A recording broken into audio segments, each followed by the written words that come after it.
Skiing and snowboarding is getting more and more expensive every single year, so here's 8 hacks to save you big bucks. The first is to repair your gear with tenacious tape. I gotta show you something. This is a down jacket I've had for probably 10 years. You can see a piece of tenacious tape there where it ripped. Piece of duct tape there, another piece of tenacious tape there. You don't have to throw away your gear just because it has holes in it. I highly recommend getting tenacious tape or just covering that hole with duct tape. Just don't buy new gears because you got a hole in it. Next is to bring a little backpack on the slopes when you go there next time. The reason for this is so you can pack snacks in here instead of paying $30 for a cheeseburger and a small Coke. You could just throw snacks in here and just keep reloading your fuel all day long at your convenience without having to waste time in the chalet. Especially if you're only doing a day pass, you want to maximize the amount of time you're getting out of that very expensive pass. A 12 to 15 liter pack is great. You can also throw in like a Camelback in the back of these so you can be slurping water all day, mix it with some electrolytes, mix it with some dextrose to where you're staying fueled and hydrated throughout the entire time on the slopes.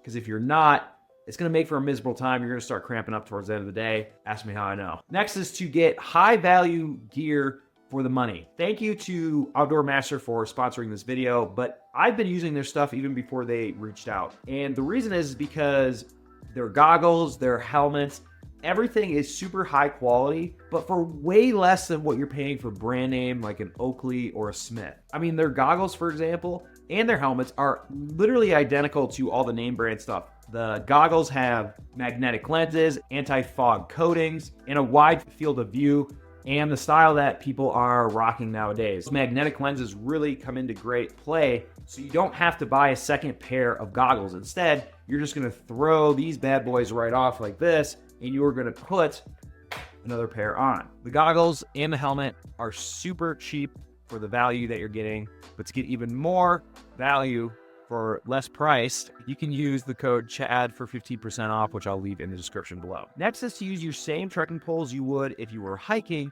if you're a skier. So a lot of times when you get trekking poles, they'll come with little mud baskets or smaller baskets, not ideal for snow. But what you can do is typically most of the aftermarket snow baskets will typically fit on most trekking poles. So all you do is just order cheap ones of those, screw them onto your hiking trekking poles, and boom, you have either a split boarding pole, which is what I do, or you can use it for skiing and you don't have to buy a brand new set of poles. Next is to keep your ski gear in top shape by figuring out how to wax it yourself, how to sharpen it yourself, etc.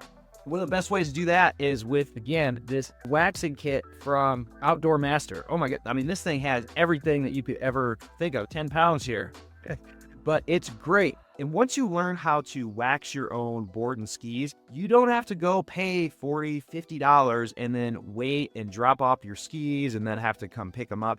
You can just do this in the comfort of your home.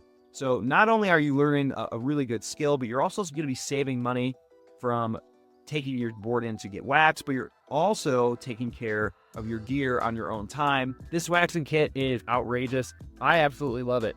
I like taking care of my own gear and I love to wax my board. There's something therapeutic about it. Highly recommend this wax kit. The second thing that you can do to save money for waxing, especially if you're in a time crunch, is to use some quick wax. This is again from Outdoor Master. I like to keep this in my pack. So the pack that we talked about before, this will just stay in there because if I'm feeling real slow or if the conditions aren't maybe right for the wax that I had already waxed on, instead of waxing it all over again, maybe in the friggin' parking lot or something, I'm gonna be going ahead and I'm gonna be using this quick wax.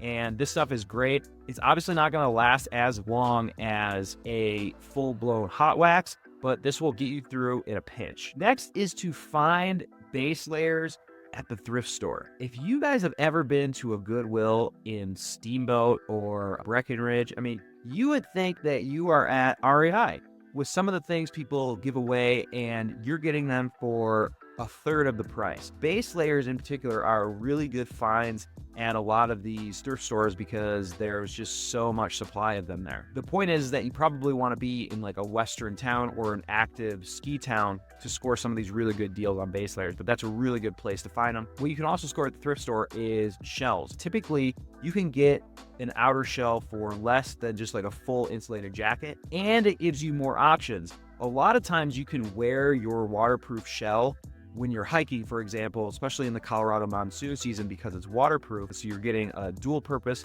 with one piece of gear instead of just getting one insulated jacket for skiing. The other thing is that insulated jackets don't work that well if you're going to get into backcountry skiing or splitboarding.